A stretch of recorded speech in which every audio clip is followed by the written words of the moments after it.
No one's ever been taught how to deal with failure or success. There's no class on here's how you deal with failure or here's how you deal with success. But the funny thing is those are the two most extreme things that we all experience. And the things we're most afraid of are failure and success. So how do we deal with failure? If you could give a mini masterclass right now, what would you suggest to people who are afraid to fail, how to deal with it? Don't take it more personally than it actually is. And I'll give an example of that.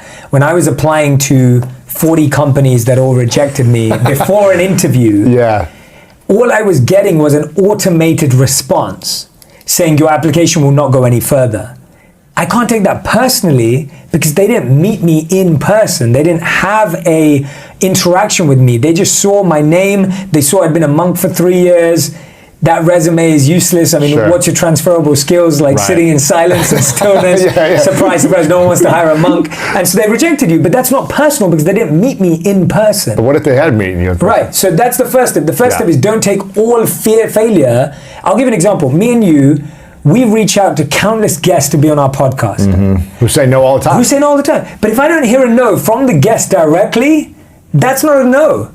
Like someone's team can say no, someone's assistant can say no, someone's PR team can say no, but until they say no personally, it's not a no. Okay, but when they do say no, then that's a no. Yeah. So then let's move to that. So how do you deal with that type of failure? Yes. So if I deal with a failure where someone meets me in person and gets to know me. No, Jay, you're horrible. You suck. Like I don't want to deal with a monk ever in my life. I would never go on your show. I'm never listening to you. Never. Then how do you deal with that type of failure? So I've heard you say this. I've said it a couple of times, and I'm sure it's been repeated a bunch of times around how I genuinely believe failure has feedback. It's feedback. And so for me, it's like failure has the ability to actually tell you what you need to improve. Now, not to improve to get their attention, improving to get the actions that you want to take. The results you want. The results you want. And don't make that result about the person who said no.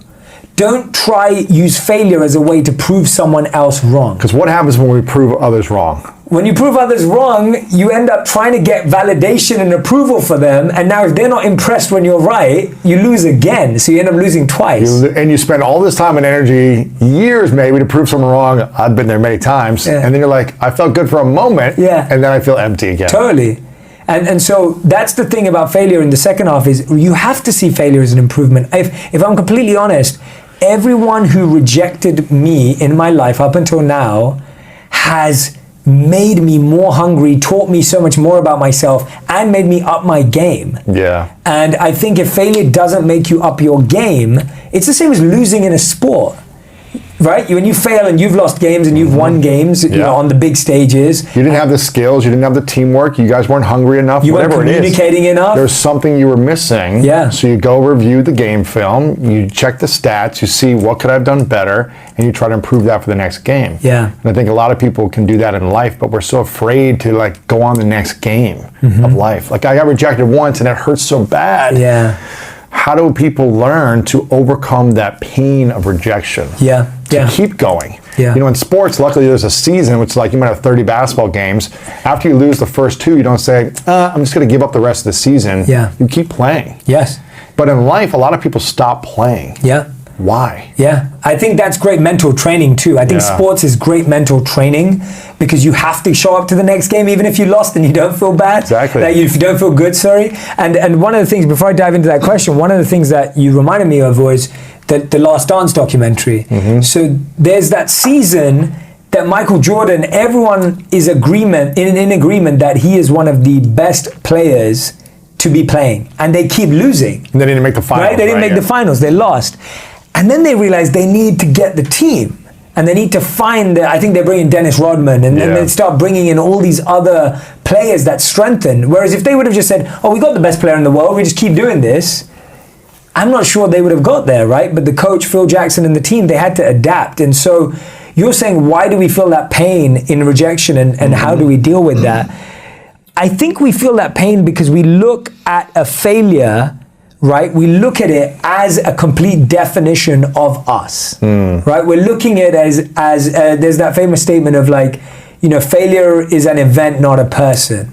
And I don't know who said it, but it's one of those statements that really clicks. Like failure is an event, not a person. Whereas we start thinking we are the failure. Like we say, I am a failure. Exactly, right? Like those are the words. I am a failure. I got rejected. And it's like, no, your application got rejected. Okay, your efforts. Your effort, your specific effort at this moment in time got rejected. Your specific exam at this point got failed. You are not a failure. And so you have to disconnect and distance yourself from the event. You know what's interesting is like no one who was successful at everything they did ever told a good story. Like the greatest stories are the ones who overcame failure and adversity. It's not the ones who are like, everything was easy for me. Everyone loved me. Everyone accepted my actions. I didn't have to work hard. And it just came to me effortlessly. Like, people don't care about that. No. That's not a good story. That's not an inspirational human being. Yeah. It's the human that had to deal with adversity that we really admire and we look up to. Yeah. Even if they had some low moments, it's a much better story of hearing about someone's failure than hearing how they succeeded. Totally. And that's a beautiful lesson, that one of the biggest mistakes we make is we don't study the stories of the greats. So how many people's lives have you studied from start to finish? Yeah. If you've studied someone's life from start to finish, I genuinely believe this is like the core skill that's needed. I would say that the people I admire, I've studied their lives from start to finish. I know why they made bad decisions, what they consider to be good decisions. Like, there's autobiographies and biographies out there. There's podcasts like ours where people can come and listen to people's stories.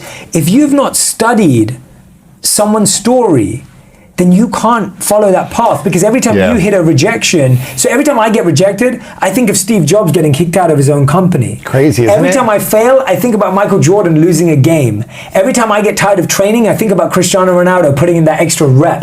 Those are the visual cues that we need, but you only get those visual cues if you've done the research and the study. And then you go, oh, if Steve Jobs was kicked out of his own company, but then still had the audacity at one point to go and build Pixar, then I think I'm all right if I just didn't get this job.